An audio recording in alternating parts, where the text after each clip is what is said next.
Alumnos de cuarto semestre, muy buen día. Sigamos con la temática de didáctica del teatro. Anteriormente, en clases pasadas, habíamos realizado algunos ejercicios de teatro, algunas manifestaciones escénicas y con esta situación de la ritualidad. Pero el día de hoy el tema a tratar es toda esta aproximación histórica que tiene el teatro, desde sus orígenes rituales hasta los orígenes de civilizaciones específicas que conlleva pues la evolución del teatro. Es muy importante lo que vamos a ver el día de hoy.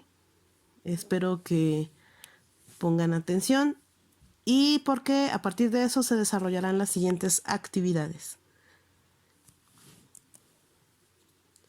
Y bien, vamos a empezar con los orígenes del teatro.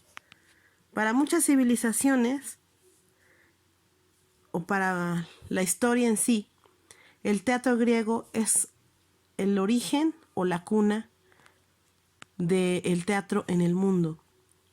¿Y por qué se dice esto? Bueno, pues porque para los griegos el teatro era la fusión o la combinación de la danza de cantos ejecutados en coros para exaltar a Dioniso, que era pues era el dios de toda del vino, de la fertilidad de la tierra. Se le hacía como una situación ritual, una especie de sacrificio de un macho cabrío que simbolizaba al propio Dios en la juventud. La alegría y el placer, su desarrollo fue sobre la tragedia y la comedia.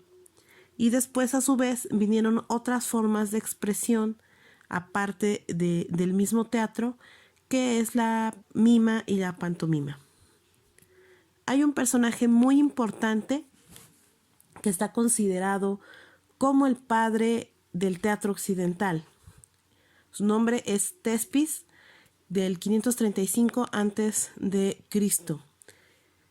Bueno, es considerado así porque él inventa algo que se llama el prólogo.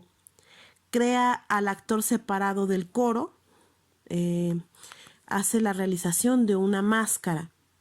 Por oposición de Solón, llevó a la representación la ceremonia a otros pueblos, originando lo que actualmente conocemos como teatro. Y bueno, es importante conocer la producción dramática de los griegos. Para los griegos, los principales escritores trágicos pues eran Esquilo, Sófocles y Eurípides. Esquilo escribe diversas tragedias como los persas, los 7 contra Tebas, las suplicantes, la Orestiada, que es una trilogía, Agamenón, Coeforas y Euménides, Prometeo encadenado. Eso es lo que escribe Esquilo y que son tragedias griegas. Alguien que es muy importante y es un ícono de la tragedia griega es Sófocles. Él escribe el famosísimo Edipo Rey, Edipo en Colono, Antígona, Ajax, las Traquinias, Electra, Filoctetes. Y también Eurípides, que él también escribe unas 20 tragedias aproximadamente, entre las cuales está Alcestis, Medea, los Heraclidas, Hipólito, Andrómaca, Hécuba, los Suplicantes, Electra, Heracles, Troyana, Ifigenia en Tauris, Ión, Helena, Fenicias, Orestes, las Bacantes, Ifigenia en Áulide y el Cíclope. Esta producción era meramente en la tragedia. Ahora, habría que encontrar el origen de la palabra drama. Y la palabra drama significa acción. Entonces estaba también algunas vertientes del drama satírico que se llama Pratinas de Filunte y lo que es realiza Eurípides con el Cíclope ya es considerado un drama satírico, no tragedia. Sin embargo, bueno, está contemplado como parte de ese contexto. Pero también existe una producción dramática totalmente diferente a la tragedia, totalmente opuesta. Y esta es la comedia que es una vertiente diferente, un género totalmente distinto a la tragedia, que sus principales elementos era exaltar las vanidades, exaltar los vicios del hombre. La comedia antigua y de origen griego es escrita por Aristófanes en el 444 al 385 a.C. Él escribe algo que se llama los acarnienses, los caballeros, las nubes, las avispas, la paz, las aves, una obra estupenda que se llama Lisístrata, los Tesmoforias, las ranas, los asambleístas y Pluto. Este tipo de comedia obviamente totalmente distinta, exacerbaba todo lo que eran los vicios del hombre y era importante también para el pueblo, a diferencia de la tragedia, que era otro género para una clase social un poco elevada, un poco distinta. Bueno, en el caso de la comedia, que está dividida en comedia media y comedia nueva, pues es que esta última, la comedia nueva, es escrita por Menandro. Y bueno, es la parte de la producción dramática con los griegos. Los representantes de este teatro griego, eh, para, sobre todo en la cuestión de la tragedia, Esquilo, por ejemplo, tiene una tendencia monoteísta. En todas sus obras hace una remembranza siempre a Zeus, siempre en esta situación del monoteísmo. Es una tendencia que tiene Esquilo al escribir. En el caso de Sófocles, Sófocles es considerado como el favorito del público por la forma en cómo escribía, cómo representaba todas pues todo lo que representaba en el destino del hombre. Coloca en primer plano al hombre, presenta al hombre en la lucha con su destino. Esto es muy importante, cómo él lo confronta con el destino. Sófocles tiene esta forma estupenda de realizarlo. Y en el caso de Eurípides, muestra en sus obras los defectos del ser humano. Convierte a los héroes en hombres normales. Y eso es importante porque viene a humanizar esa parte toda elevada de los griegos. Eurípides los hace de carne, los hace más hombres. Y esa es la diferencia de estos dramaturgos griegos. Casi por lo regular, como un signo universal, tú vas a contemplar en cualquier lado del mundo una carita feliz y una carita triste. Cuando tú veas esta iconografía sabrás automáticamente que estás en un auditorio o en un teatro, precisamente porque estas máscaras griegas reflejan la tragedia y la comedia. La exacerbación de los vicios en la comedia, la exageración de todo lo que somos como humanidad. Y en la tragedia, todo lo que es castigado por los dioses y a veces por las leyes del hombre. Cabe recordar que la tragedia está precisamente dividida en dos. La tragedia está realizada porque según los griegos era para que ellos se adaptaran a una forma de pensamiento que si ellos no obedecían las leyes del universo o las leyes de los dioses serían castigados. La segunda parte de la tragedia o la segunda forma de hacer tragedia pues era que si ellos no obedecían las leyes del hombre también podían ser castigados. Un ejemplo tal en las leyes de dioses pues tenemos a Edipo, que es castigado por este destino. Y en el caso, por ejemplo, de las leyes que ejerce el hombre, podríamos poner el ejemplo de Antígona, que es castigada por su tío, que es gobernante, que es Creón. Entonces, bueno, es un ejemplo de estos dos diferentes tipos de tragedia.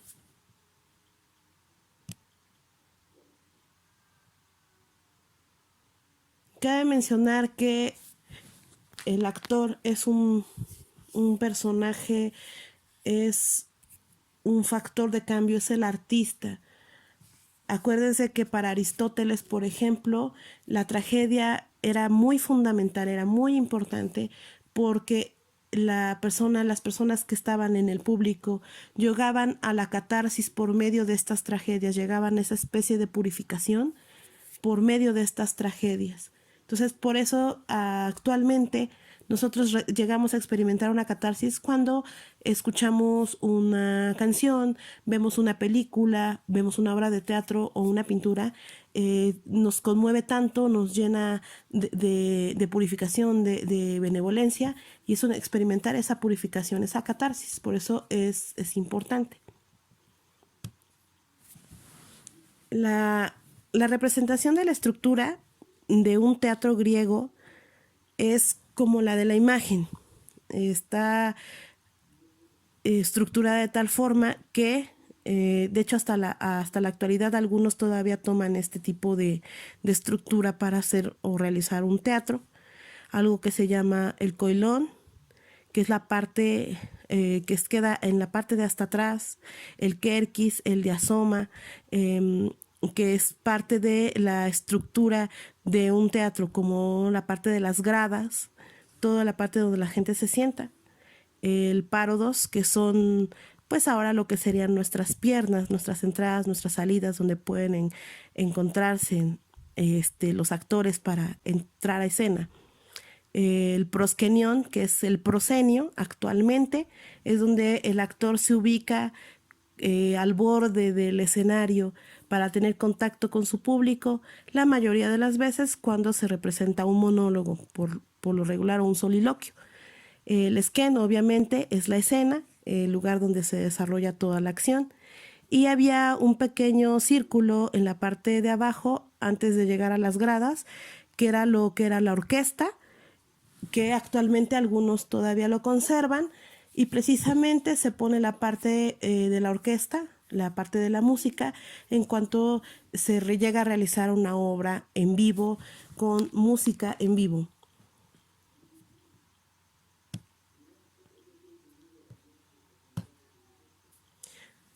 Y bueno, ¿por qué es importante también regresamos a esta parte de la tragedia? ¿Por qué es importante hablar de la tragedia? ¿Cuál es su raíz? La raíz de la palabra tragedia proviene del griego tragos, que es el macho cabrío o la oda, el canto que se le hacía a la canción del macho cabrío. Eso significa tragedia. Se vincula de manera inmediata a este rito a Dionisio en lo que es la aspereza, la lujuria, el placer de la comida, de este desenfreno que ellos representaban. Esto era un ritual de sacrificio. Aristóteles, por ejemplo, expone en su poética que la tragedia sirve siempre para expiar esta alma, para purificarla, para encontrarla, como ya lo habíamos mencionado antes, acerca de la catarsis. Y bueno, ¿qué significa comedia? Comedia también tiene una etimología griega, viene del comos, y es la composición jocosa, popular. Eso significa que es una composición popular. El comos también significa que hay diversión en la aldea.